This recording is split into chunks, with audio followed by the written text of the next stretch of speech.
Hello, everyone. So glad you could join. Hi, Susan.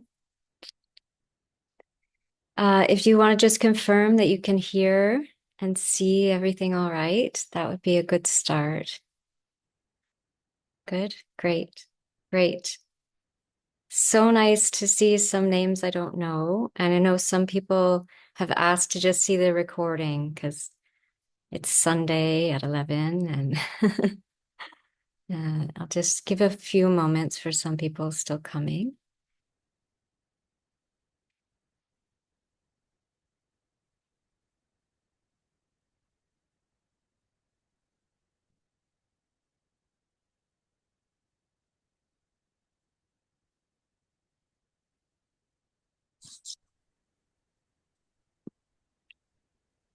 Just give a couple of minutes for people to join.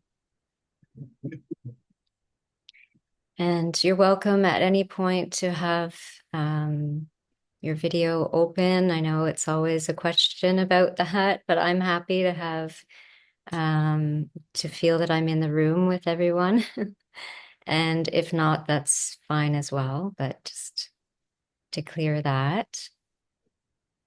And I will be sharing some slides, so we won't always see each other, but so it's a really big topic. And really, we can hardly even touch it in even 2 hours. And we will take a break because we're here from, 11 until 1. So we'll have a little break and I'll allow some time for questions at the end. In the meantime, if you want to put anything in the chat, we can maybe address it at the break or we can save until the end. Sometimes questions come up and they end up getting answered as we move forward. And also, if there's something really pressing that you want to ask about, you can please feel free to open your mic and interrupt me because I will get into a flow. And we have a lot of material, so I'll probably want to go with that. You will see that I might just there's one more. Hi, Lilani. You might see that I might move through some slides more quickly because, like I said, it's a huge topic. And so some things we'll spend more time on, and some things I'm just going to have to give a little background on, and we'll move over it. The plan is to have multiple workshops stemming from this so that we can go in more detail on the material, split it up a little bit, and go a bit more deeply. Um, so I think it's enough time, and I'm going to open up my screen here and share. And for those who just arrived and didn't hear in the beginning, I'll have questions at the end and we'll break because we have a couple hours together. And if there's any pressing questions in the chat, and I might get to them more at the break or at the end. And if there's anything really pressing, then, feel free to open your mic and come with that. So, and I'll flow with that. So I'm going to open up my share here. And actually, before I do that, because once I open the slides, we don't have this kind of seeing of each other. So I just wanted to say, ask if there was any questions to start out before I move into the slides. And again, if we need to have any questions answering, then as we go, no problem also. So if we're good, I'm going to open up my screen here. Hello, Lilani. Nice. So nice. Okay.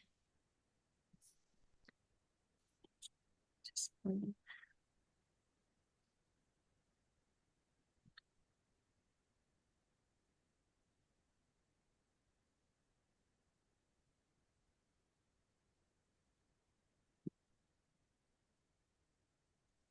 A little smaller.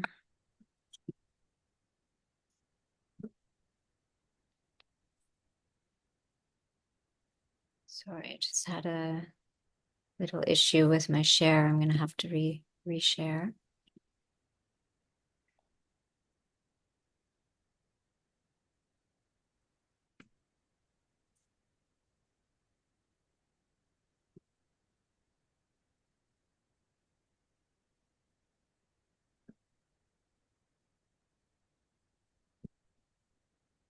I had it there, but sorry, just take a second here. Let's open this back up. I'm gonna start from the beginning. There we go.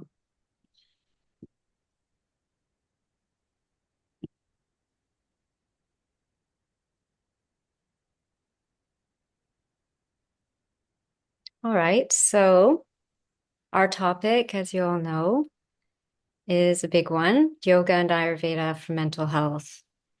And it's not only a big one, but it's a really important one. And it's also something that is going to be really important as time goes on. And if you're a yoga teacher or Ayurvedic practitioner or both, we have a really special place, especially now. So that will become more and more apparent as we go on.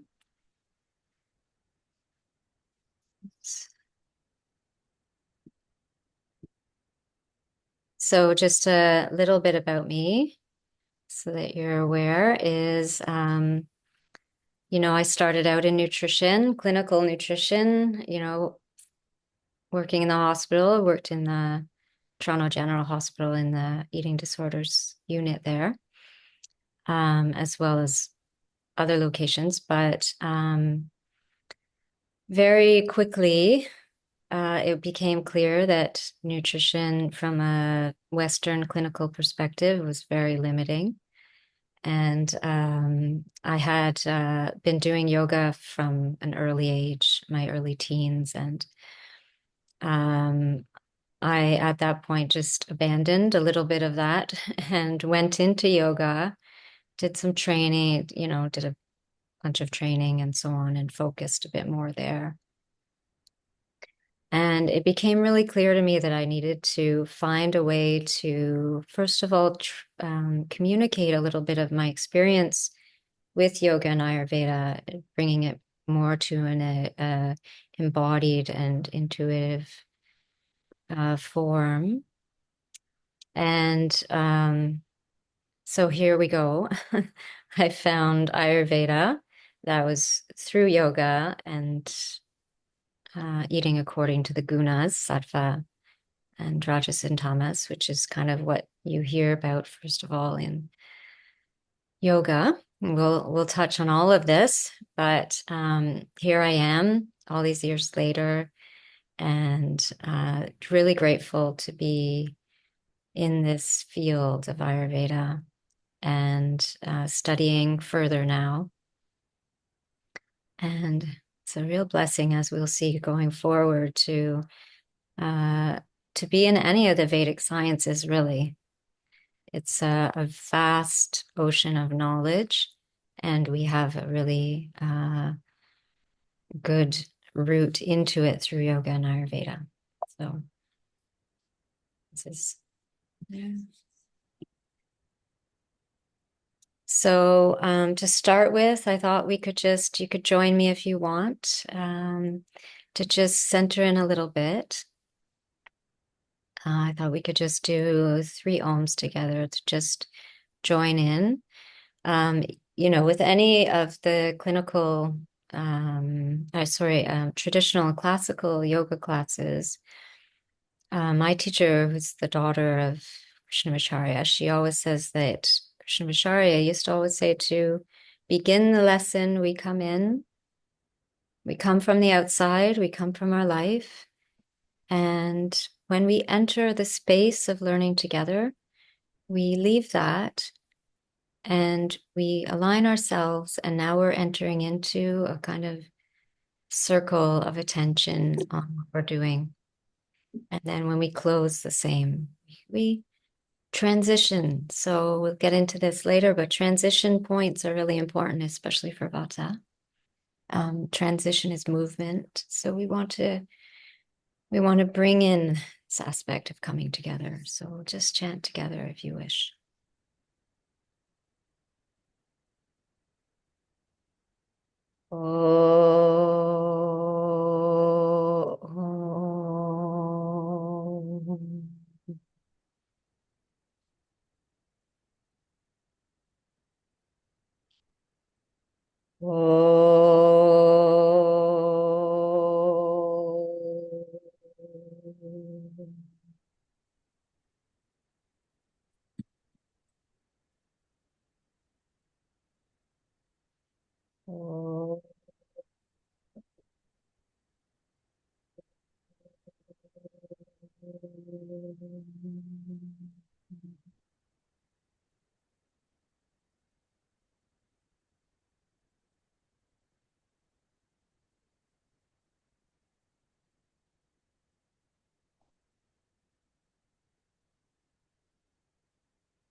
So we'll get started. And for some reason, we've skipped right to the end. I don't know what happened, but I'm just going to move us back to the beginning. Now you're getting a preview. So we have to admit somebody. Okay. So yoga and Ayurveda both share something in particular, and that is this shared aim of being situated in the self. So as we move along in this conversation, you'll see why this becomes really important.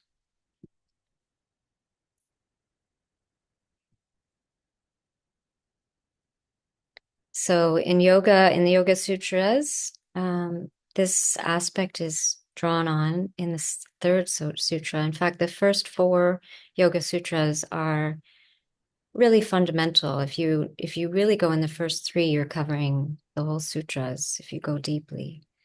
And the third sutra is that the seer and the self abides in his own nature. And Ayurveda echoes a little bit this, where svastha is a term referring to health, a healthy individual. So one who's established in their self is called healthy. And our definition in Ayurveda of perfect health or balanced health is when the doshas, vata, pitta, kapha, which we'll go into, and the tissues, which is all the organs, bones, blood, and their excretory functions, so that would be sweat and urine and feces, are all in balance. And when the senses and the mind and the spirit are bright and pure, serene, happy, and gracious in a balanced state, only then do we call the person healthy. So just to continue with this topic is that, as most of you would probably know, the Sanskrit root for yoga is yuj, or to yoke, or to unite. And Ayurveda means life. Ayu is life, and Veda is science or knowledge. So Ayurveda really is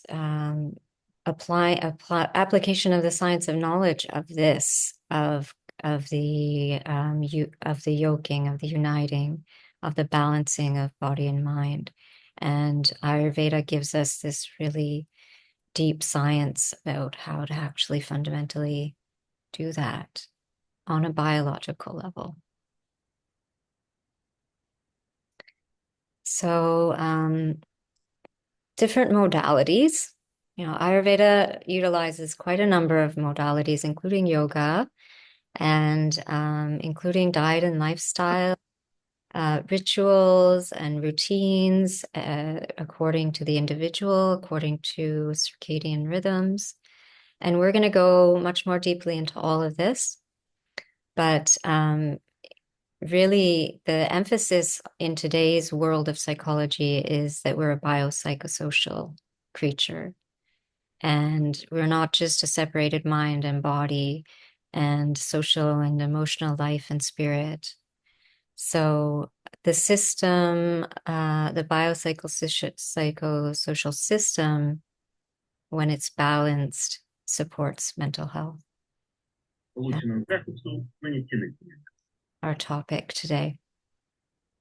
And then yoga also has its own modality, which come from the other side, which comes more from the mind and body working in a subtle level. And there's, as well as asana, pranayama, and so on, they also incorporate the gunas for even from a diet and lifestyle perspective, and ethical and social guidelines. So really, these two modalities or these two sections of the Vedic sciences have a really special place. Why? Because they have built in their systems the understanding of mental health and the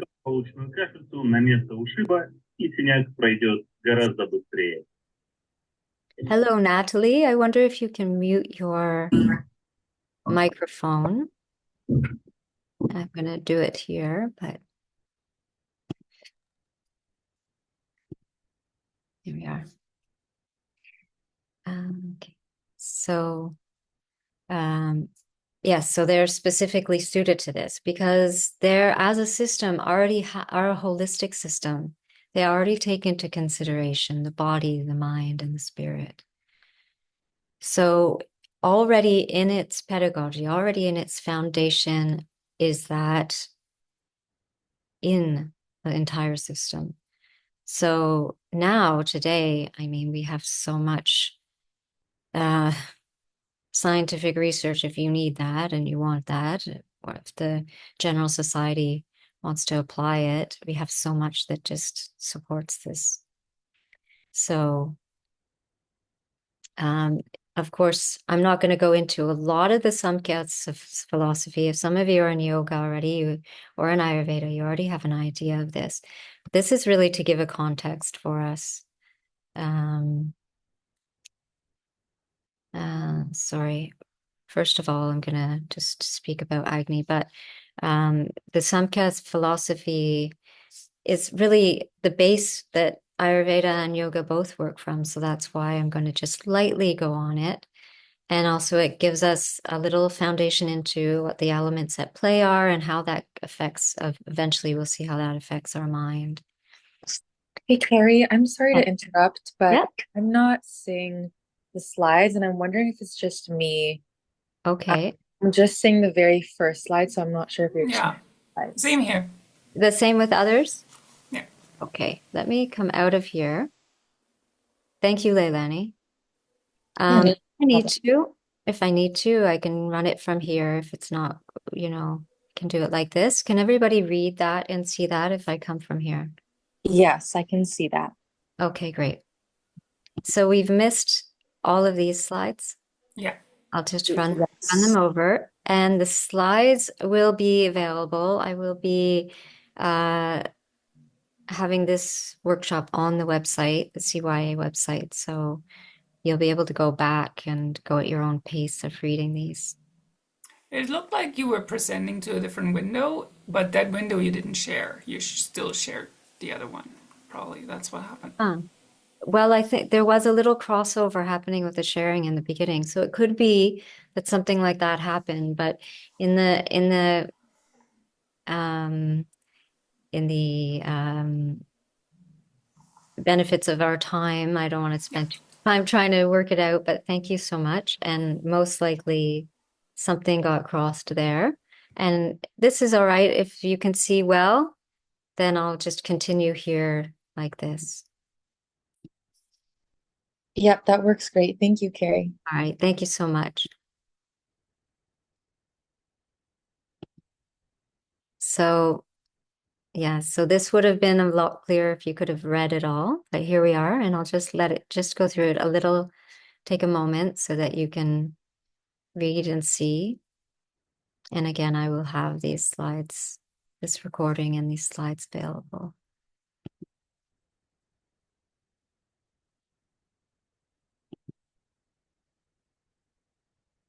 So we're already here. So here we are. And now, from this point, I'm going to just speak briefly about Agni because it's such a fundamental aspect of the mind and this function of the body and mind. So Ayurveda sees pretty much the majority, I mean, other than injury, as a hindrance to Agni, which is your digestive fire. And this is, deeply related to inflammation in the body. I'm going to try to stay a little bit more in Ayurveda and less in Western terms, but uh, this is a big topic right now that probably people have heard a lot about. But in terms of Ayurveda, we see Agni and the disruption of the digestive fire as really the root of the imbalances and the root of the disturbances that cause issues downstream. So, um, so what is Agni exactly? It's the digestive fire. Some people relate it to the microbiome, but it's a bit more complex because there's 13 Agnis in the body. You might have heard of one, which is the Jatra Agni, which is related to the gastrointestinal tract. And so it's a little more complex than that, but just for this purpose, we're going to talk about the strength of the digestive fire and how that helps us to assimilate, digest, and metabolize what comes into our system so that our body can remain strong and healthy and support all the other systems in the body.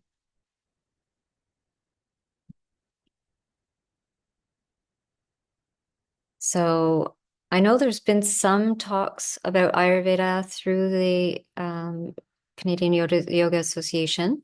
So you may have heard about Vata Pitta Kapha, and there's also sometimes some in yoga training touched on. And just to get started so that we have this as a context, I'll just go over it lightly. So basically, we have the three fundamental units in the body, and they relate to the functional aspects. So we have Vata, which talks about all the movement. It's related to the breath and circulation, peristalsis, electrical impulses, which has to do with the nervous system, activation, movement, creativity. Pitta is transformation, digestion, metabolism. It's related to the endocrine system. And kapha is really our stability related to immunity and really the strength and stability of the system. So we're going to go in a little bit more, but we have quite a topic. So it will all unfold, but in general, when we're talking about Agni and the doshas, we're talking about what is it that can disrupt the Agni, that can send the digestive fire off. So some of the uh, issues related to the mind and functioning that can throw off the doshas are vata, which can be aggravated by grief, uncertainty, insecurity, fear, lack of sleep, lack of routine, foods that are cold and dry and rough, cold drinks, frozen foods, and transitions as well. So the transitions of the season, transitions of the time of day, life transitions, transition of a job or a move, for example, also. Cold season. And then there's pitta, which becomes aggravated as well by anger and sadness, overworking, ambition, and a lot of excess heat exposure. So perhaps in the middle of the day, if you're in a hot country. And you'll see that there is a longer list for vata, and we'll get more into that. Kapha is aggravated by heavy foods, a sedentary lifestyle, and too much sleep and cold foods and drinks. And this is not an exhaustive list, but so doshas, when they become imbalanced, they can affect the mind. The Agni becomes imbalanced, it can affect the gut, which affects the mind. The mind can affect Vata. Vata can affect the body. So we see that we have this cyclical relationship between the mind and the body. And it's related to all three doshas. So I know there's a lot of talk about Vata and the mind and emotion and nervous system, which is true, is fundamental. But there can be other aggravating elements. And we are going to talk a lot about Vata, but it's not to discredit the fact that other doshas can often have a strong play on the manifestation. But oftentimes the root and the imbalance, which is related to Agni, can be associated with Vata.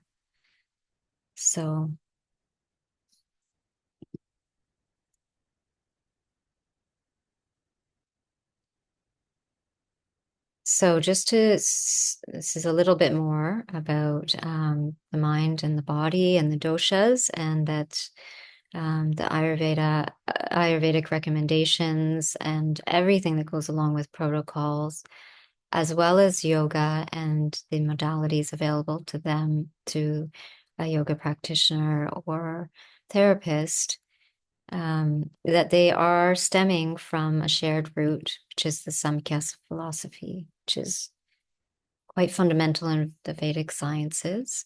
So again, this could be a whole workshop, so I'm not going to go too deeply in it, but it's important to know that one, the gunas stem from this philosophy, as well as the Panchamahabhutas, which are the five great elements of, we have ether, air, fire, water, and earth. And those are the five great elements that make up our universe, according to the Samkhya philosophy. So from those elements, we derive the doshas. So we have those elements in the universe, and now we just derive doshas, which are the three compartments of functional activity of those elements. So as is clear, we have all of these elements outside, and we are those elements inside as well. So in Ayurveda, we understand that we are a microcosm of the microcosm, that we are made of nature and we are related to nature, that we reflect nature and nature reflects on us. So, so moving forward, it's important to understand that this is our shared root in Ayurveda and yoga. So as I mentioned, the five great elements, ether, air, fire, water, and earth, and the functional aspect, which is Vata, Pitta, Kapha. So this is going to be really helpful for us to understand a little bit more about the mind as we move on. So to break down Vata, Pitta, and Kapha, Vata is ether and air elements, Pitta, fire and water, and the Kapha is the water and earth elements. So the qualities of those elements are going to give us a little bit of information about how those functional aspects behave in our system and behave in our life, and how they can affect our body, and then how they affect our mind. So Vata is made up of ether and air, and the quality of Vata is related to the qualities of ether and air. So that it's ether and air are light, mobile, clear, cold, dry, rough, and subtle. So you can't see them. You know they exist by, you blow a dandelion once they've matured into seeds, and you blow it into the air and you see the seeds go out into the air and they just float, but it's irregular. It moves with the air and it's very light. And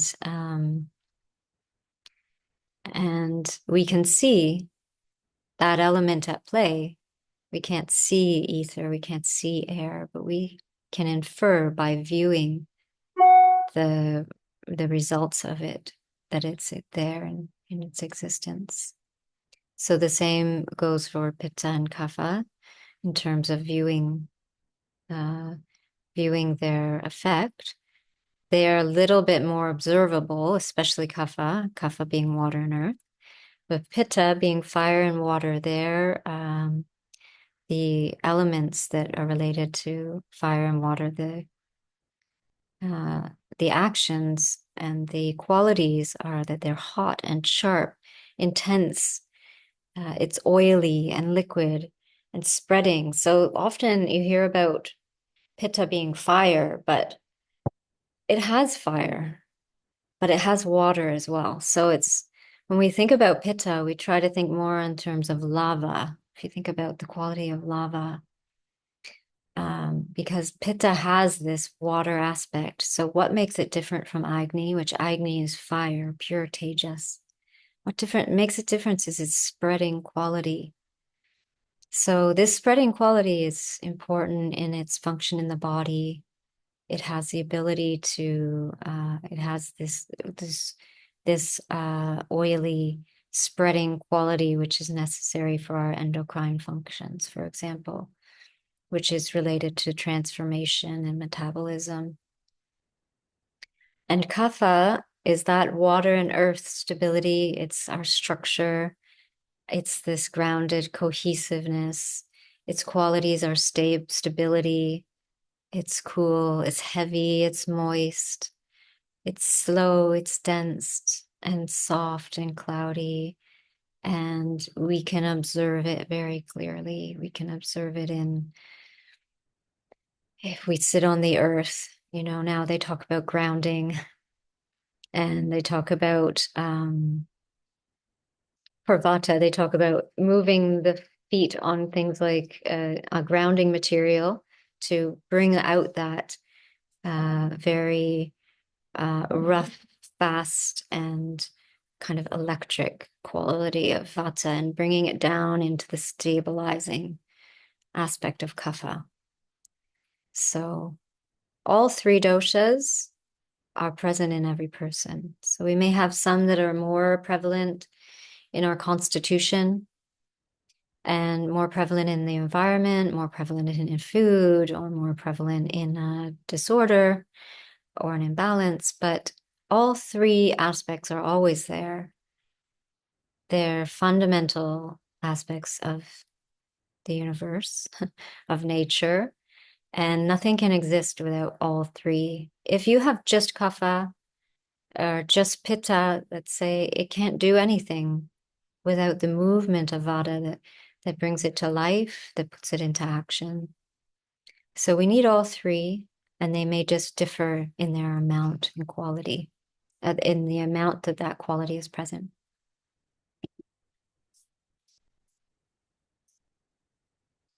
So, so I hope everyone's doing all right so far, because I don't see everybody, and because it's a presentation. So, hoping everything's good so far.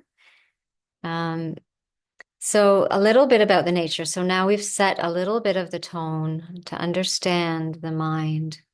So the mind is understood to be subtle.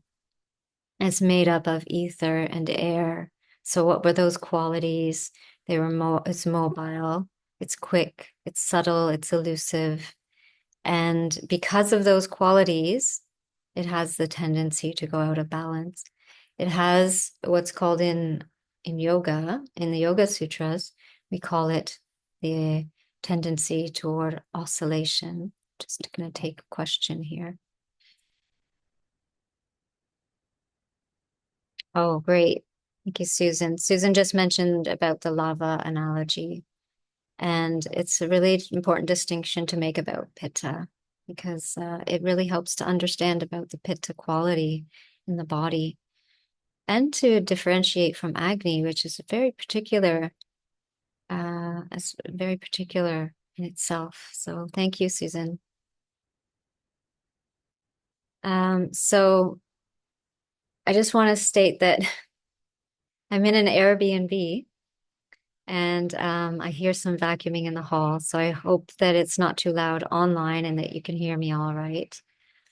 And I was just actually at a conference at Harvard this past few days and just finished that today. And so staying on an extra day to do this presentation, but I'm not in complete control of the conditions. So I apologize if that's too loud. So, so yoga and Ayurveda both talk about the tendency for the mind toward oscillation. That's really a fundamental aspect of what we're trying to explore in yoga, which is this bringing stability to the mind. So the reason in part for that is, and Ayurveda recognizes that as well, is this understanding of the uh, elements and their effect on the mind and the nature of mind as a subtle body, subtle entity.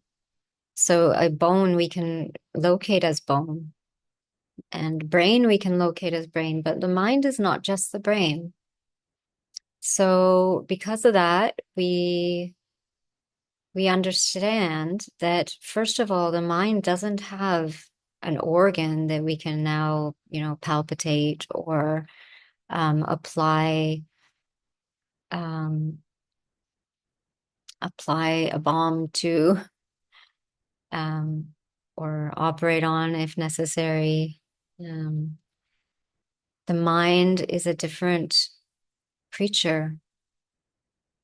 So these traditions understood the special need for uh, practices that help to create a situation where the mind can become united with a stable force of the body and where it can be free from the oscillations that can become a source of imbalance and that are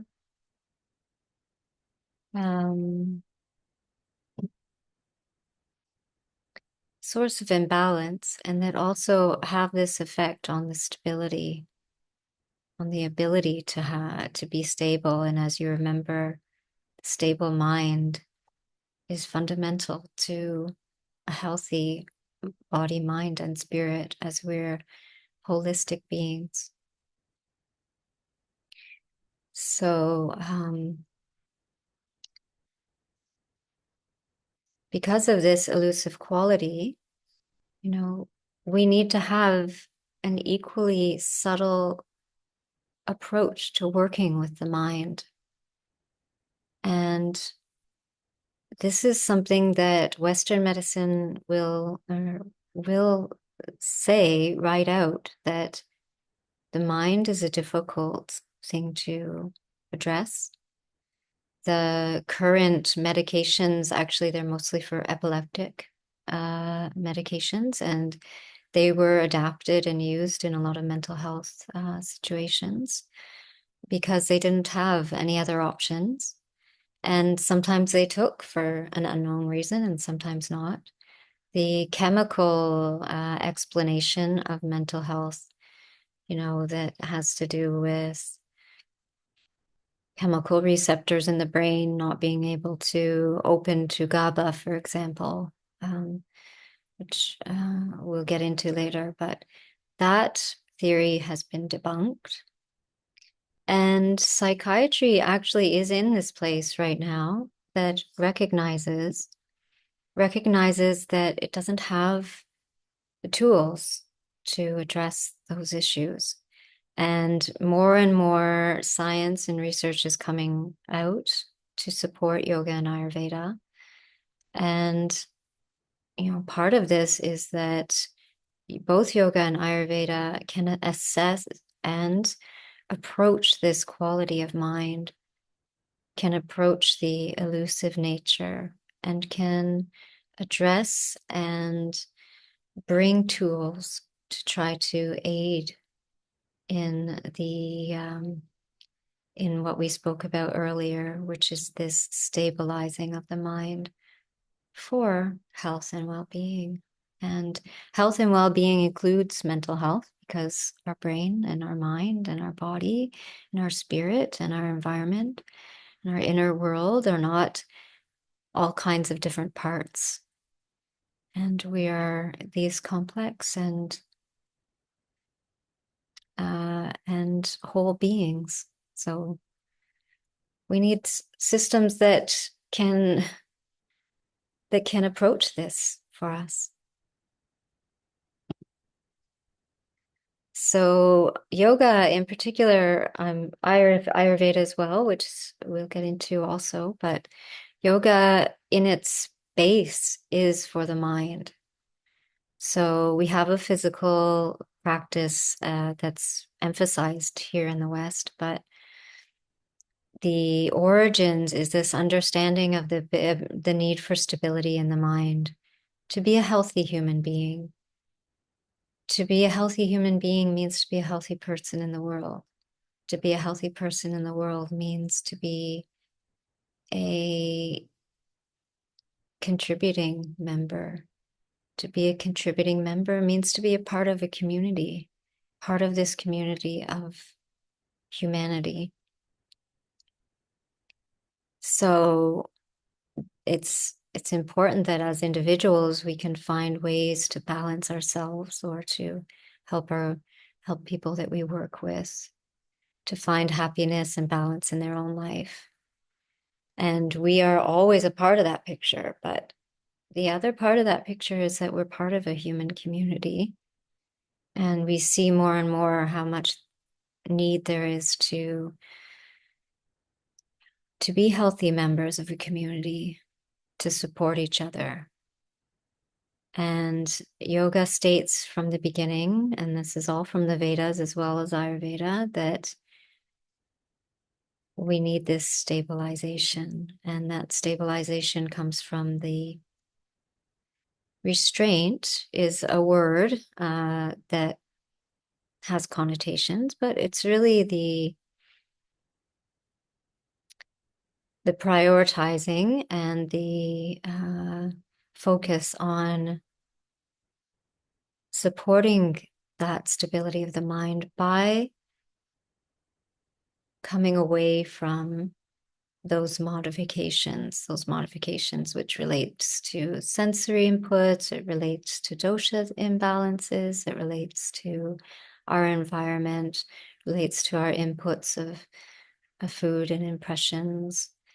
And we'll go into it more, but it's a fundamental aspect of the Yoga Sutras. And again, as we noted in the beginning, the first four Yoga Sutras, if you really want to understand the whole of the Yoga Sutras, to really go deeply into those first four, you'll find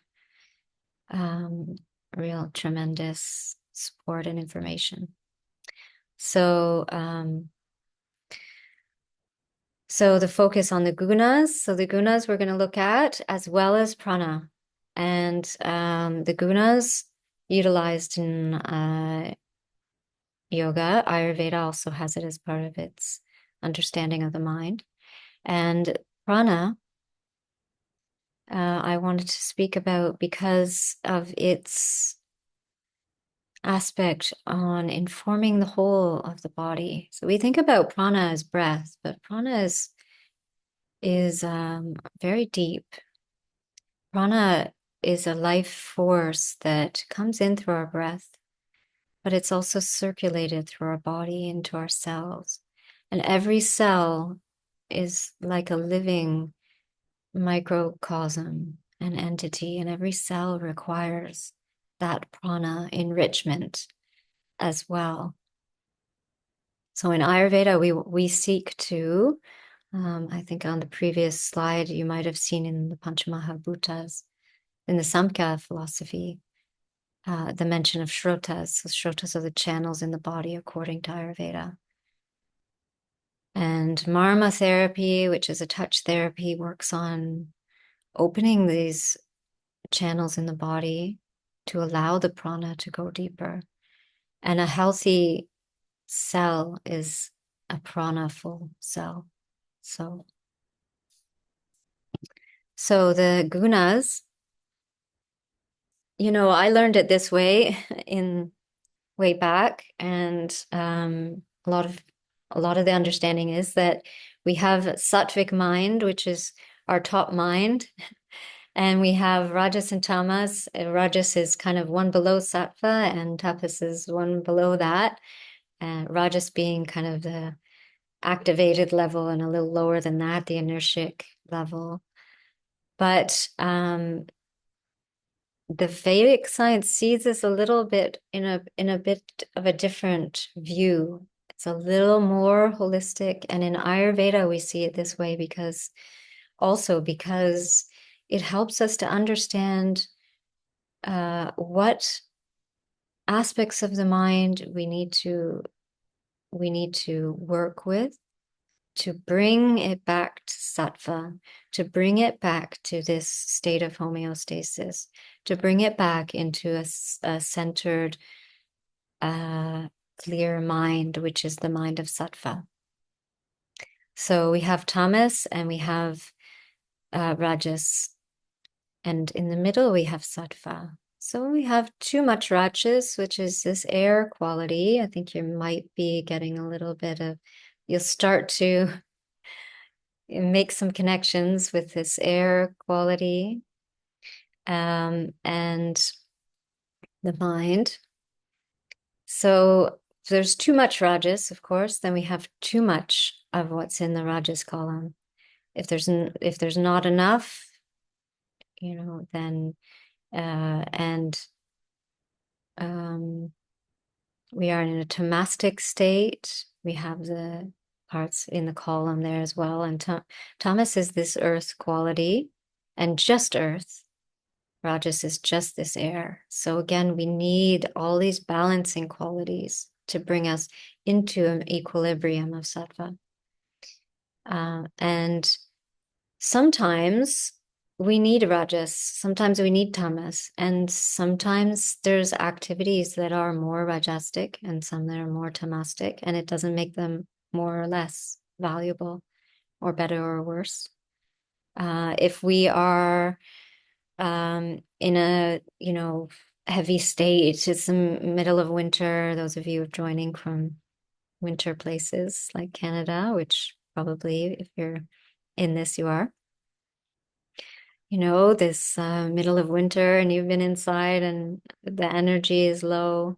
Sometimes something that brings some breath and some movement can help to move that energy and to bring in something fresh. And in that sense, then we need the rajas.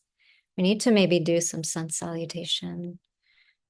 Or maybe we need something that will bring in a subtle calming, a subtle effect, a subtle enlivening effect through prana. So maybe we need something that's some pranayama or some deep breathing. So the way we understand this is, which is why it's important as we get to Ayurveda, you'll see we need to understand ourselves, our individual constitution, and our current state, if we're in a current imbalanced state. So when you hear about sattvic diet in yoga, which you'll hear a lot, that's if we're in a sattvic state. We're in a sattvic state, then we limit the things, just as we talked about this restraint from the modifications of the mind. So if we're in a sattvic state and we're balanced, we try to limit the things that pull us away from it. So we might try to limit too much excessive stimulation, or overworking, or stopping when, so stopping when you're tired. Um, so, um, so it's a big study about the gunas. So, keeping with yoga right now, and moving on to the 8 limbs of yoga as their modalities, and modalities that are drawn on for in yoga therapy for addressing mental health. And, of course, mental health is a broad term. So we just spoke about sattva. If you're in a sattvic state already, you reduce. So when we start to talk about imbalances, it changes a little bit. That's when we need to, recognize when we need to bring in other guna influences, but we need to understand the person. Just let someone in here. But for that, we need to really understand the individual, their constitution, and what they're facing now, before we can, make those adjustments. Because somebody who has, let's say in the mind, somebody who is really struggling with a tamastic situation, but we say, oh, we can't have anything rajasic because it's not sattvic, then this can be counterintuitive. So we need to understand really clearly about the individual, and even to understand our prakruti, which means our individual constitution. Even we need to understand a step deeper than that is what is our current situation. Because if we try to apply to ourselves something based on, maybe we did a quiz or learned something about our prakruti, we need to understand actually if that is really the prakruti, one. Two, if we're imbalanced off of that prakruti. So is it your prakruti or is it your imbalance that you're thinking about? And if you are understanding your prakruti, but you have an imbalance, and then you apply, let's take pranayama, for example, and let's say that your imbalance is more on the rajasic nature, but you say, oh, I'm going to do some Kapalabhati breathing, so that I can try to clear my mind. And sorry, I meant to say if you're struggling with a rajasic nature. Maybe I did say that. Sorry. So if you're struggling with a rajasic nature, or effect on the mind, and then you apply apply Kapalabhati breathing, for example, just a moment. Then you can be heating your system and activating your system and bringing in a lot of movement and activity, and that can just cause more. So we need to really understand what we're applying and how and to who. So Krishnamacharya is always quoted as saying that you teach, this is quite a known statement, that you teach according to the need of the other, not according to what your own approach or your own, imposition. We need to understand the individual, and we need to understand them on a guna level and on a doshic level, to understand that what we're applying when. So it's really important to contact and be in touch with people who can help to clarify that, and make it really clear so that we're not actually creating more imbalance out of imbalance. So that's part of our responsibility as practitioners and teachers and so on. So as I spoke about prana earlier, a little bit about prana needing to be clear, a clear circulation of prana in the system. And prana vayu is this breathing aspect I spoke about. But we also have vyana vayu, which I will speak about in coming on, which is the circulation through by the heart through the body to the rest of the tissues in the body, so that prana is then circulated. So perhaps you know this text. If you've been studying yoga for some time, you might have come across it. And in that text, it's stated that only through the control of prana is there a balancing of the three doshas in human beings. So this is coming from the yogic approach. So you see that we can't really, I labeled this yoga and Ayurveda for mental health, but yoga and Ayurveda are two sister sciences under one umbrella. And so it's, we can't really separate them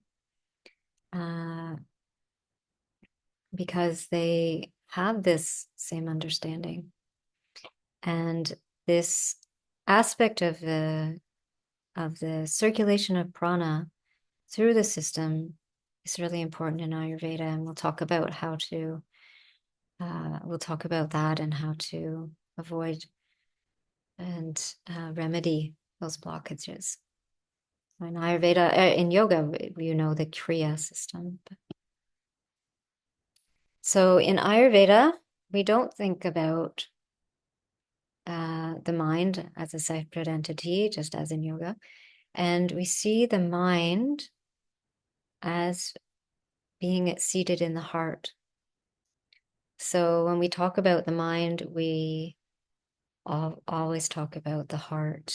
And we're not talking about the physical heart, although it has a part in respiration and circulation of prana through the system. But when we're talking about the heart here, we're talking about this subtle aspect. So the movement of prana, of the vayus, are the subtle aspect of vata. And they represent the specific movements through the body of that functional aspect of vata. So as I just mentioned about prana circulating, we breathe, we bring in oxygen, the heart pumps, it circulates oxygen through the blood and so on. We have this exchange of oxygen and CO2. And so that's a simplified Western anatomy vision. And in Ayurveda, we bring it into the subtle aspect of how actually how these movements and what we bring into our body circulate, feed, and support our body, and how then also they're removed through our waste, metabolic waste.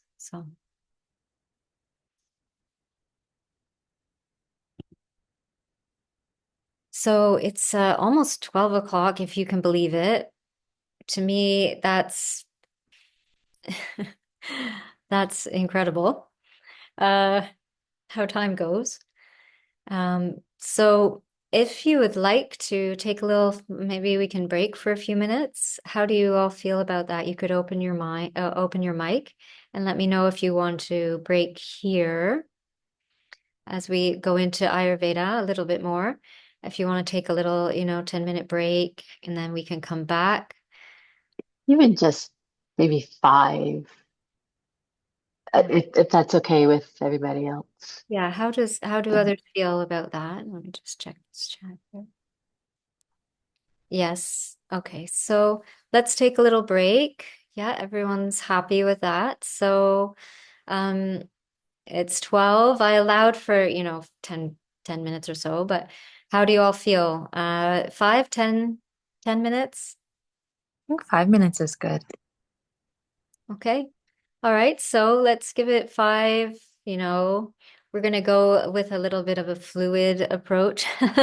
So let's say I'll be back here in 5 minutes and let's give it 5, 6, 7 minutes, to do what you need to do and have some water and so on. And when we come back, we can continue and uh, go from there. So see you in a few minutes.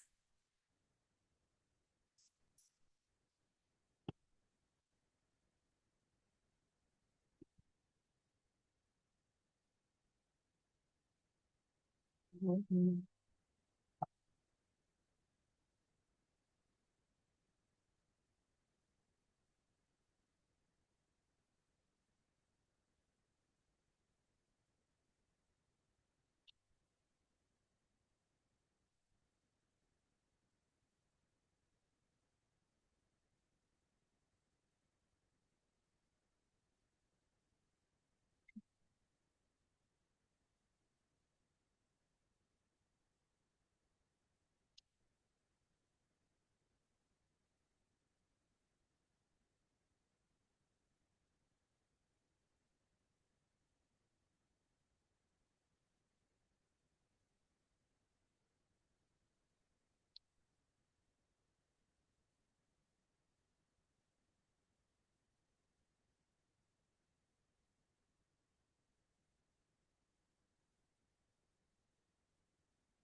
So how are we doing? Not sure if everyone's back, and I can give a few more minutes if needed as well. You can just message and let me know when you're back and we'll get going.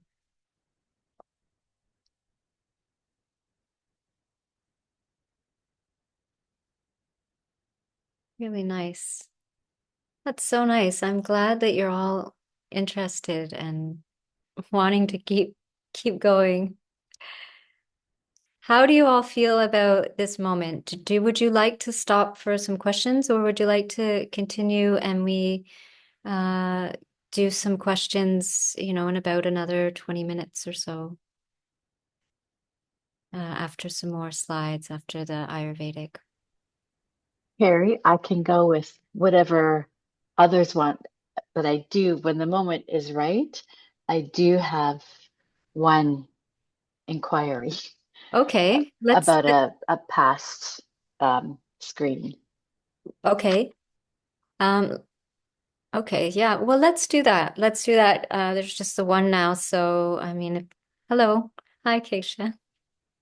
So there's just the one question, or if there's more, that's fine. And uh, you know, Susan, if you wanted to start, and if anyone else has any questions at this moment, then feel free to open your mic and we can do a little bit of questions now, just to before we keep going. Why not? Okay, can I go ahead? Great. Happy to. So it was the screen where you had the gunas and the scale, that balancing scale. Yeah. So, and you had mentioned those of us in Canada are everything's very wintry and actually at the moment very intensely wintry more Yeah. than other years. Go on. So that the idea of Thomas, I was wondering how to balance that. And at this time of year, should we be trying to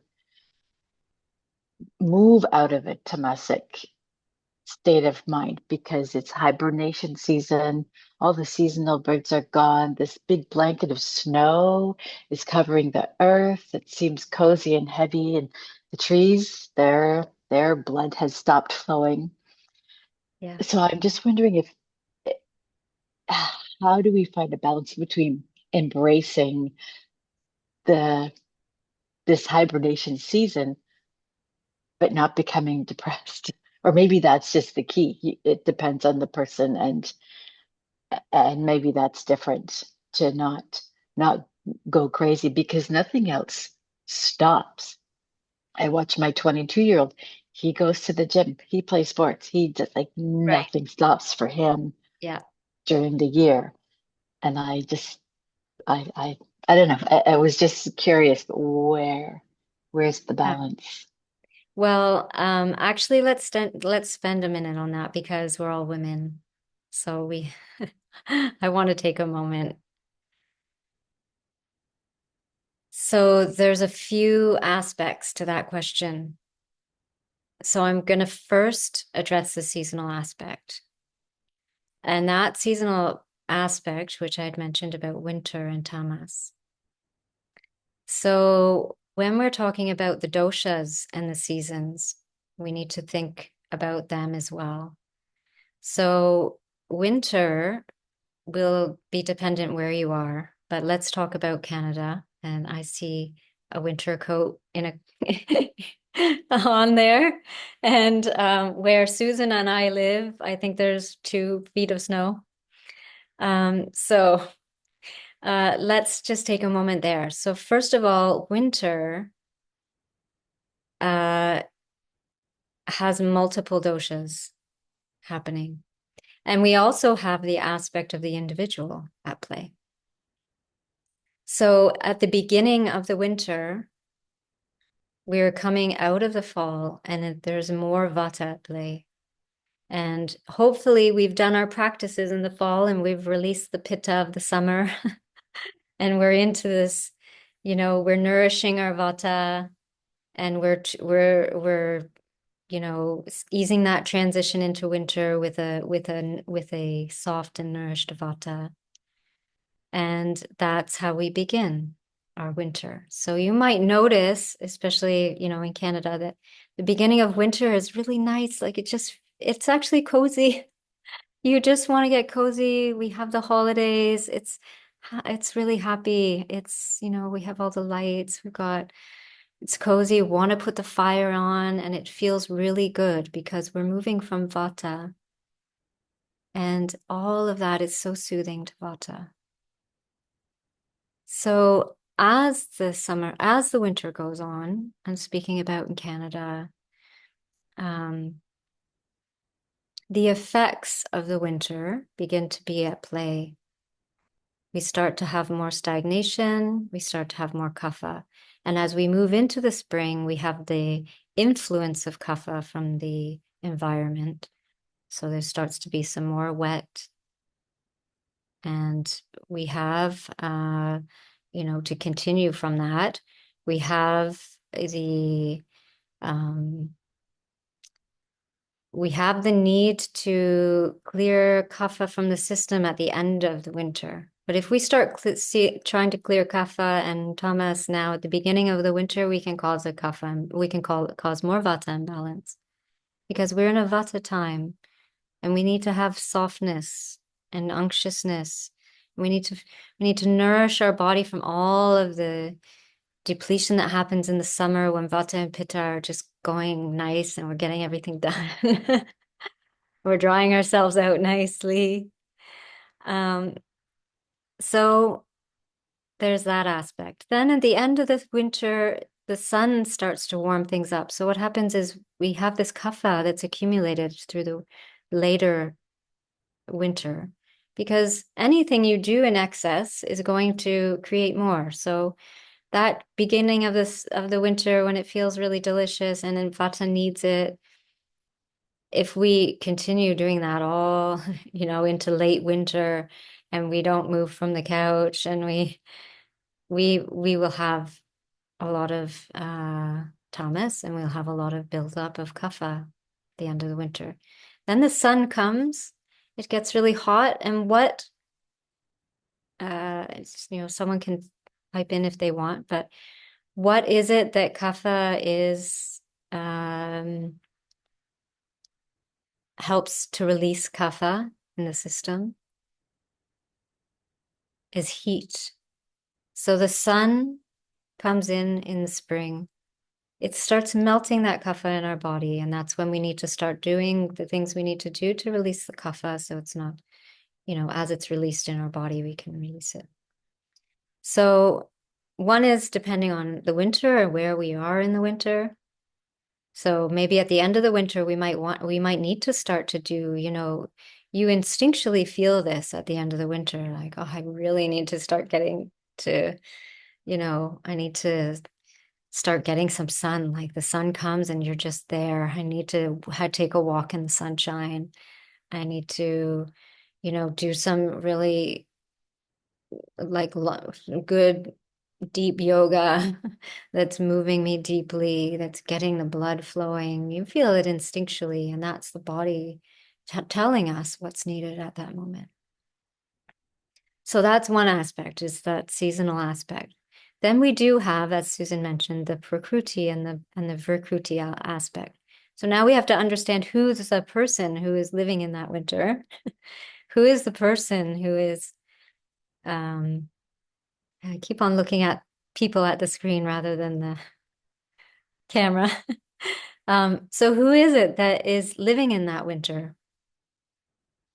So are you somebody who, has a constitution who already is coming into the winter with maybe more earth and more tendency to fall to the tamas more, sooner. And for that person, they may not be in the same situation as somebody with high vata after summer and in the beginning of winter. So already they're putting into different practices in place. And that's one thing about, that we're going to move into more, but yoga and Ayurveda have this aspect of practice. So it's one thing that's difficult to really portray is that we have these tendencies. These are our nature. It's the nature of the mind, it's the nature of the body. And we we also have a mental propensity to go the path of least resistance. It's human nature. We have um, the tendency in that direction. But yoga and Ayurveda expresses to us that our issues are fundamental to human nature. And whole Vedic systems were created to help us to balance that, to help us understand how do we now create a situation so that our system can be healthy and balanced and that we can undertake the goals of our life, which we'll cover as we move on. So fundamental is this aspect of stabilizing the mind and being in a stable state for health. But why? We have the four fundamental aims, which we'll get into, of Artha and Kama and Dharma and Moksha. And Moksha is liberation. And these also, by the way, relate to our period of life. And so, really, ultimately, we're putting all these practices in, and we do experience balance from them. But we need to do the practice part. We need to bring that, and we need to bring our self-love so that we bring that. So that's when I'm coming to the other part Susan brought about what is the aspect of making the peace of this comforting aspect. And as women, we need that. We need it a lot. We have multiple roles. And if you're a mother, we have birth is a vata aggravating undertaking. Susan is an Ayurvedic doula, so she knows about that. And so we have so many aspects to our life. In the scientific literature and research, women were not included in studies because we couldn't be put into the box. We have so many fluctuations. We have our hormonal fluctuations and, everything to do with that. So, this has come to light in recent years that women were left out of studies. Ayurveda is something different. Yoga as well. Krishnamacharya was very vocal about teaching women, and that because of our special situation as women, even more so, women should have yoga as a tool. So there's making peace with the comfort, because we are more likely to be on the stressed side of things. So we need to have the balance in that. So just to come back now, did you have a question as well, Keisha? I saw you were putting your hand there. Yeah, I was wondering do you have the replay of this or in the slides by chance? Yeah. Just So it's yeah, a very good information and I'm studying Ayurveda right now, but great. like just the way that you're teaching it, it's really nice and you have a really calm, soothing voice and just like explaining it really nicely and also um at the time when I'm learning, I wasn't going through this. This is a recent thing, but I was wondering, like, what does Ayurveda say about like grieving a loss of a family member? Yes. Yes, because grief is a vata provoking feeling. And it's very important question, right? Because we all have we all have that experience because we're all living in lifespans. So we're always going to come up to grief. So if we understand that grief affects vata, and we start to understand about what the organs of, sorry, not the organs, but what the seats of vata are, we can start to be a little bit therapeutic. And grief will act differently on the individual as well. So it's good to seek out personalized care and approaches. But one of the things about that stability of mind and, samadosha, sama agni, is that we are not just talking about health as having, free of disease. So we're talking about health as being in a balanced, stabilized, and nourished and supported system. And when we have a very supported and nourished system, we have the ability to have good ojas. When we have the ability to have to have a strong ojas and a stable ojas, we have this ability to be resilient. And that's not to dismiss these stressors in our life. And part of why we have all these practices and this medicine is that life is going to give us all kinds of stresses. It's the fact of the matter is that we're literally, even in this hour we've spent together, have had inputs that create, reactions. So this is part of why we have this gift of these practices. But to have personalized care is really important because it will affect you, and your system is in its own state. So we really try to support ourselves and give ourselves that softness and that care and the time and the space and the breath and the nourishment as much as we need, and balance the stressors on our system with our nourishment and our stability and our ojas.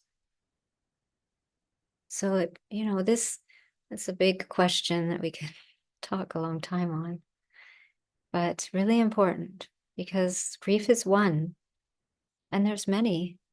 And women know grief very well because we're feeling people. So for women, we need to give ourselves that extra care and love. So Thank you so much. we'll actually touch a little bit more on these things as we move into Ayurveda, and we start to see, these are examples too, like really beautiful examples of how we as human beings live within our life, live within our environment, and our life and our environment, and that bigger picture is nature. We are living in nature. And so yeah, we need to just understand that we can address everything through that. In fact, you can go even deeper into all of these, some of the stressors that impact our lives. We can start to look a little bit, into the elements and how they affect us. And we can look into nutrition. We're going off a little bit, but nutrition is a incredible thing. It's really that if you understand the Panchamahabhutas, the five great elements within our foods, we understand our dosha, and we understand clearly our prakruti and our vikruti, and maybe we have help from a practitioner for that. Then we we can make that therapeutic application of even what we eat every day, how we can balance the predominant elements that are at play in our life. So moving on with Ayurveda, it just moves really beautifully in. So thank you for your questions. And these are, some of what we talked about in terms of practices, some of the application that we can draw on in Ayurveda as practitioners, and through help with practitioners. As Ayurveda, first of all, sees that we have three pillars of life, really, and everything in the current scientific literature is backing this. I mean, it's only a matter of time that all these little bits and pieces are coming and joining into what Ayurveda has as a much broader system. So ahara are all our inputs, foods, impressions, and nidra is the sleep, so our sleep quality. And brahmacharya is our sensory and energy management. And we have all of these tools and more. The very bottom one, panchakarma, is very unique to Ayurveda. A really incredible process. We also have something else unique, which is the Shadkriya Kala, which is the idiopathogenesis, the ability to recognize disease progression. So I will share that, recently, I'm always coming up with advanced situations of disease. So, for example, diabetes, once it's diagnosed, it's already 20 steps past what the original indicator would have shown us in Ayurveda. So we have all of those steps along the disease progression that we can understand through Ayurveda to apply these practices and avoid going down certain routes. So that's also something very unique to Ayurveda, as well as these other therapeutic interventions. The Ayurvedic clock is, if you have a chance to look more deeply, some of you would be in Ayurvedic field and know this, but circadian rhythm is big now as well. More and more research showing how much it affects our metabolism, our mental health, and even specifics, that are, you just have to look at the Ayurvedic clock to go a little bit more deeply in it.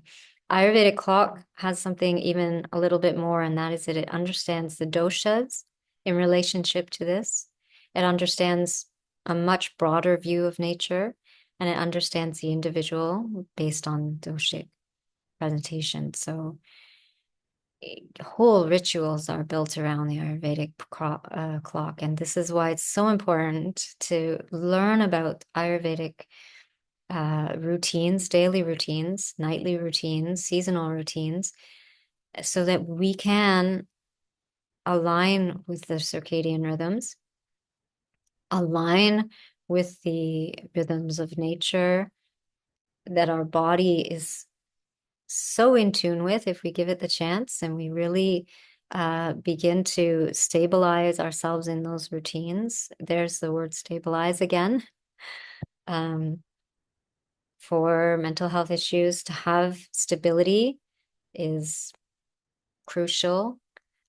Stability and vata are, two friends, and routine and vata are two friends. Routine and stability are two friends. So really important to go deeper into that. Of course, we only have a given amount of time here, today at least, but that's another topic that we could spend a whole webinar on, a whole seminar. So we've talked a little bit about us being holistic beings and that we need to have a personalized approach.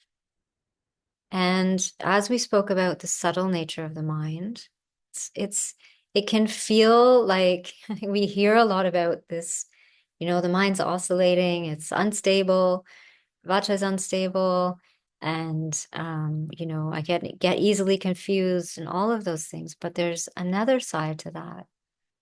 True, that all happens because of this ether, air aspect of the mind, the subtle aspect of the mind. But the other side of that is exactly because of that means that we can really bring in these balancing practices that the mind can then, because of its subtle nature, hold on to, become stabilized with. So you might even speak about rewiring's a new term. Um,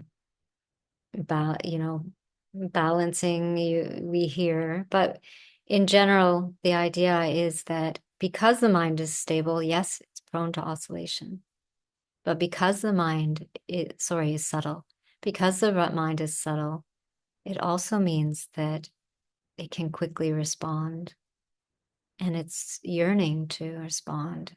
It loves to respond, actually. We get into our habits, and those habits drive us. But when we actually stop and nourish the mind, it's like a well that just wants to be drawn from more and more. So, I love this quote because it sort of encapsulates this, is that our suffering is impermanent, but that's why we can transform it. And because this happiness and our mind wellness is impermanent, but that's why we need to nourish it. That's why we need to do these practices appropriate to us. And that's why we need to bring our self-care and our self-love enough that we do it to nourish ourselves.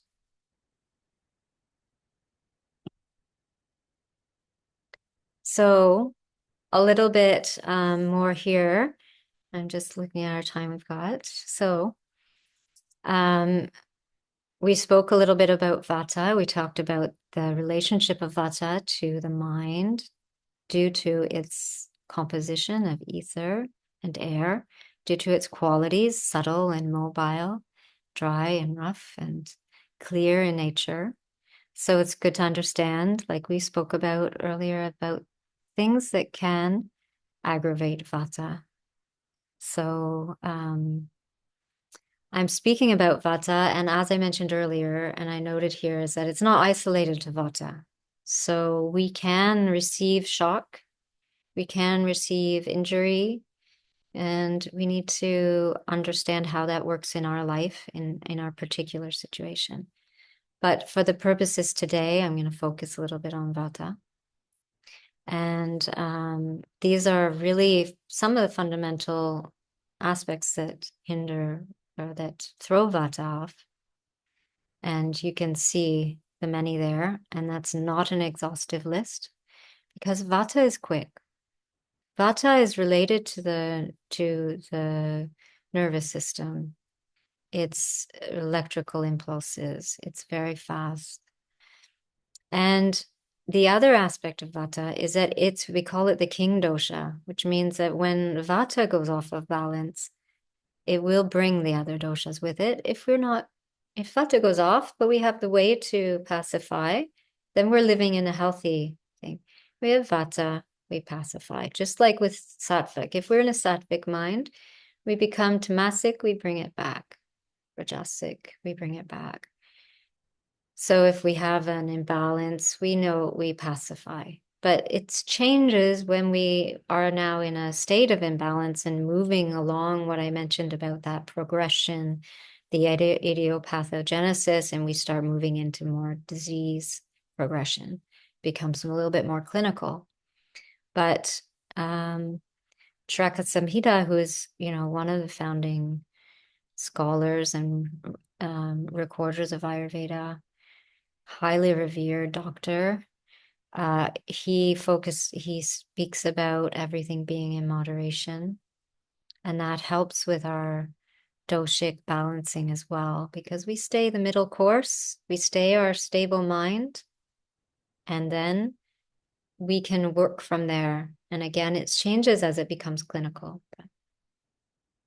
Vata, as I mentioned, can throw the other doshas out, and Vata can also hinder Agni. And Agni can create inflammation and also all kinds of issues downstream. And now, Agni's in Ayurveda is really key.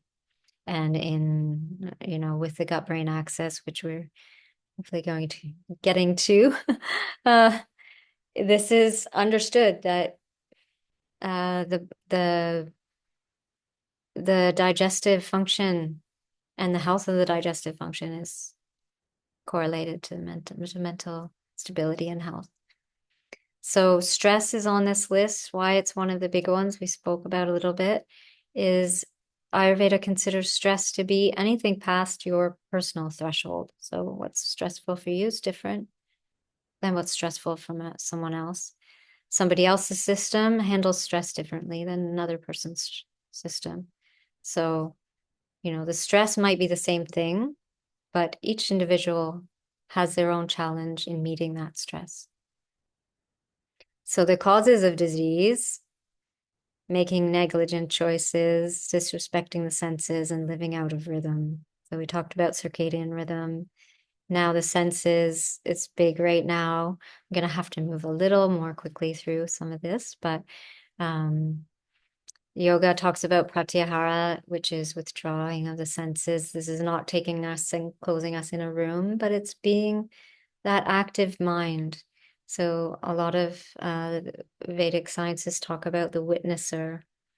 So how to cultivate the witnesser, which is the observer, the part that can stay behind the stress, stay behind the imbalance, and can be our regulating and responsible individual that can not only not react and be impartial, but also can lead us in a stable way that we then can follow our instinct and what we need in our life. So I think we've covered this, the importance of health for life. And I know it seems obvious, but it's not always obvious to everybody. Some people struggle with this, that, if we don't have our life, then we're not here to experience any of it. And we're here for a particular purpose. It's not an accident that each of us are here. And it's not an accident that each of us have our own prakriti as well. At that very moment that the conception happened, you were a very specific combination of soul and Panchamahabhutas. So you're so unique. And this says nothing in nature happens by accident. So knowing the importance of being healthy to begin with is a certain level of self-respect. We all deserve that just by being a human being. So in terms of being healthy so that we can fulfill our life goals, we spoke a little bit about that. So I'll go just quickly past that and over that. As Ayurveda and yoga, see these as the primary life goals. And as you can see with moksha, stability of the mind, and all of these phases are really important to have a stable mind so that you can undertake the phase, undertake that, and I say phase, it's because here is related to early life. Here we're in the, building the life. And here we are living and serving universal dharma and onto moksha in our old age. So to have a stable mind through that means that we then align to the choices that support us. We align to the balancing aspect that's required. So, and now just a little bit of the gut-brain axis, because really every slide in this whole presentation is a huge topic. So we're doing an overview, and I hope that we can go a little bit deeper into each part as we move forward with workshops and so on. And I want to give another few minutes for questions, so I'm going to have to go a little bit more quickly. You will have the slides. This is a very big topic. But the gut-brain axis is well known, well researched, and is just another drop in the bucket that's, relating Western findings with the fundamental principles of Ayurveda. So, so when we speak about the gut-brain axis, and we speak about making sure that the digestion is supported, balanced, then we are speaking about the interplay between a balanced digestion and a functioning nervous system, and the interplay between the brain and the gut. And the gut, 95% of serotonin now is produced in the gut. It's not only serotonin, it's GABA, it's dopamine, it's I'm losing my words, melatonin. It's not even just so. This understanding that, this gut, which we call the second brain, is so important. And the Ayurveda speaks from the beginning that Sama Agni, healthy Agni, means that we can be balanced, body, mind, and spirit. So I would like to really go in more on this. It's a huge topic, and we have so much understanding in Ayurveda relating digestion, and not just mental health, but any physiological imbalance. So we start in the gut. We need to support the gut. We support the gut. We support the mind. We have the HPA axis, which is more of the top down. So we have gut, brain. The gut is the bottom up. What's happening in your gut and how it is affecting your mental state. And then we have the HPA axis, which is that a stressor comes to the hypothalamus, it secretes the hormone which activates the pituitary gland to secrete hormone, to secrete cortisol, and so on and so forth. And again, there's more cortisol in the system, the body feels that then it needs also to create more. So one thing, this is a lot to talk about, but the HPA axis is a neuroendocrine system. Neuro is relating to vata. Endocrine is relating to pitta. Hormones relate to pitta. Neuro impulses relate to vata. And when we have vata and pitta together, we have a very, very distinct situation. And vata, the hypothalamus, it perceives stress, and that perception right away, the vata comes. The vata sets this in motion, and then the pitta, the hormones, are now moving through the system. And we need to apply yoga and Ayurveda in order to break this cycle of more and more stress. So we have stress, we feel stress, we get stress. We have stress, we feel stress, we get stress.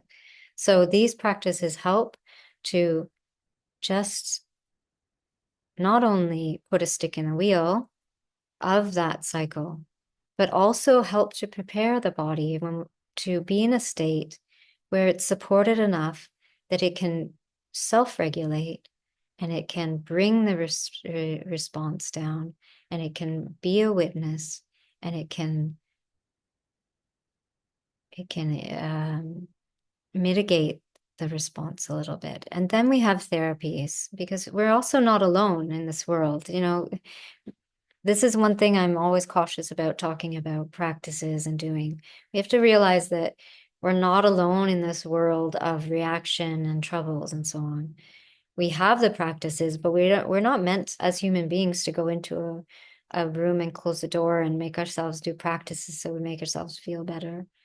Yes, we need routines, daily routines that become habituated and that support our systems just out of habit. But we also are part of a human community, and we have support and we have abilities to apply therapeutically so that we can mitigate the effects of an overactive system, really, which the enteric nervous system is really explaining to us a little bit about how our system can become overreactive. It's been said that the gut has its own nervous system of its own, named the enteric nervous system. And it's really just an example of Vata in motion. And that now they are saying that it's the excited aspect of the neuron that's creating these this uh, um, overactive response. So that's relating to gut motility, movement in the gut, receptors in terms of what's happening in the gut, gives information through neurons to the muscles. Muscles then respond, and we have this again cycle. So again, more reason to support our gut so that it's not in a stressed and inflamed state. So it's not setting off alarms and setting off activation that's can be inflammatory in nature. So we spoke about this, Vata being the principal dosha. And I'm going to have to move a little more quickly here, but we did speak a lot about this. And we did speak also about this witnessing, and you'll have these slides on the website. And also, if you email me, which I'm giving my email at the end, I will email you and you can have it yourself as well, special to attendees. Panchakarma, which I would love to go into. It's a more of a clinical discussion, but it is something that's so unique to Ayurveda and such a good tool for more progressed stages of imbalance.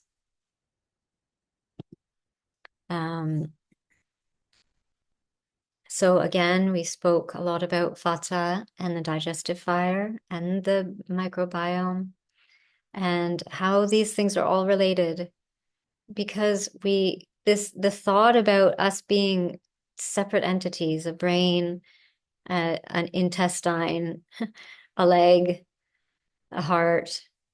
This is coming from, a very objectified view, and something that Ayurveda brings us is this holistic aspect, holistic understanding.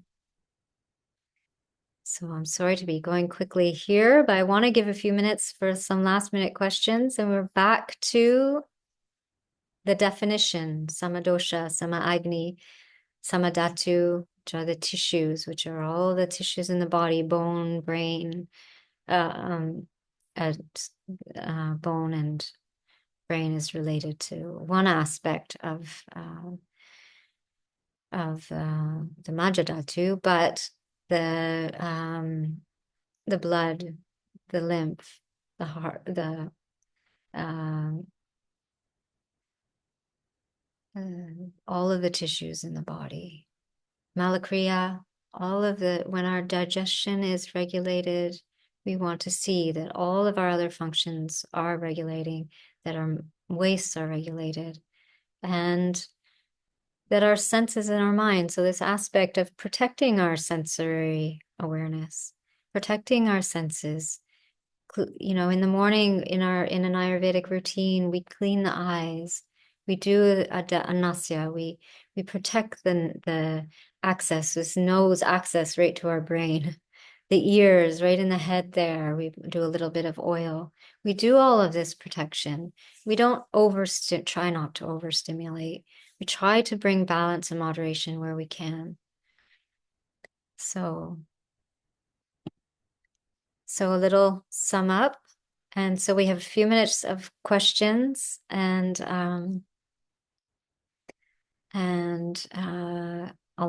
we've really covered everything here. And I love this quote that your body is always eavesdropping on your thoughts. And probably you've heard that. It's a little one going around. But your thoughts are also receiving information from your body. So to be kind to our body and to be kind to our mind as well. And that the stress of the body becomes the stress of the mind becomes the stress of the body.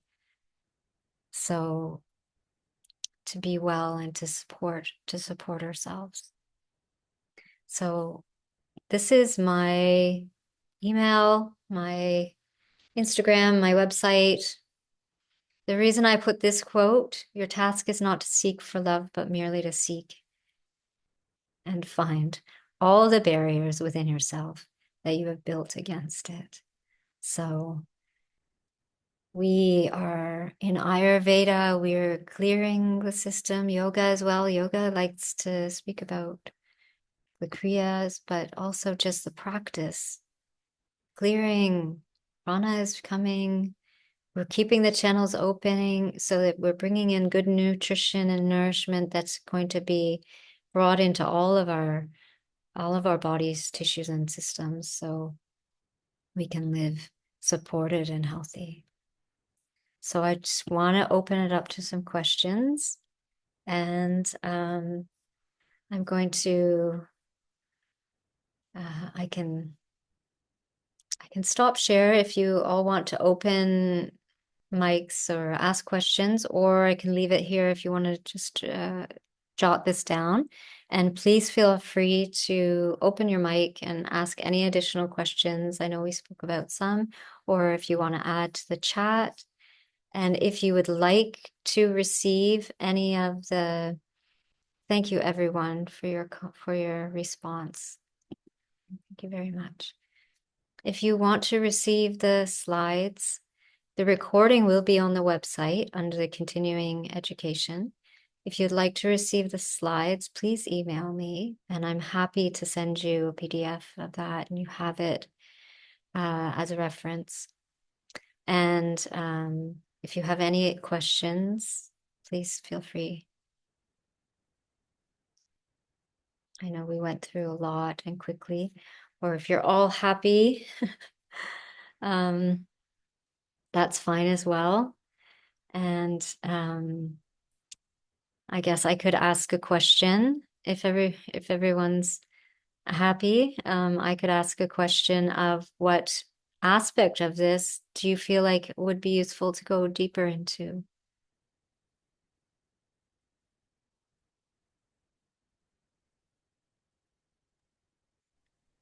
It sounds like the Samkhya philosophy is almost the foundation of both Ayurveda and yoga. Yeah. I know a little bit about it, but there's so many small details in it. It's hard to remember everything. So Yeah. that could be interesting. And very To- applicable yeah. for both for both yoga and Ayurveda. And like you said, it's really touching. It really goes deeply, and it really helps to have a context when you're in something like Ayurveda or you're in yoga. It's very helpful to have a context because it helps us to it helps us with the stability of mind, actually, because when we have a context, we can rest in that and we can draw in that. And then everything, actually, you can approach anything and everything because you now can draw on the Panchamahabhutas. You can draw on Prakriti. You can draw on Purusha. You can draw on the doshas. You can draw on gunas. And then, in fact, you know, the details become less confusing because we can just draw from the source. And and in terms of working together and yoga teacher training, I have some trainings coming. You can work one-on-one with me. I do counsel Ayurvedically online if you were interested.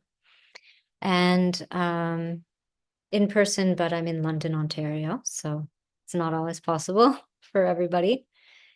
I have some training coming up with the Ayurvedic Association of Canada, and also some independent partnerships. So, if you follow me on Instagram, or check my website periodically, you'll see those coming.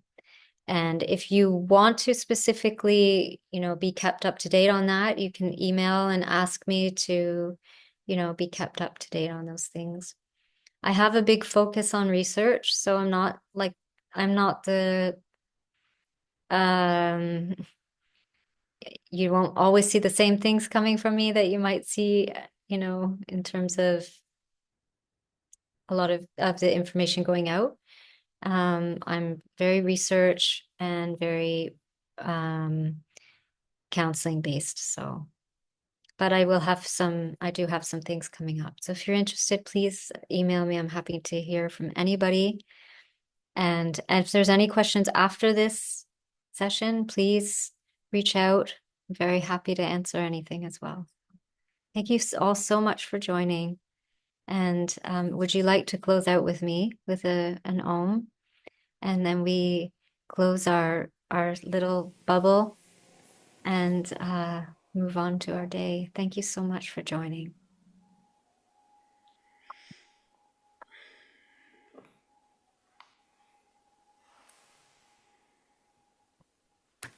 Thank you to all.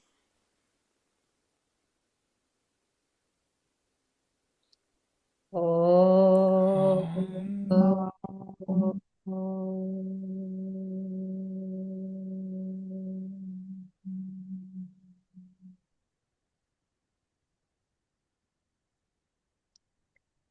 Thank you so much.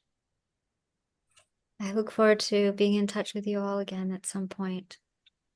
I hope you have a great rest of your Sunday and be well. Thank you. Thank Bye. you. Bye-bye.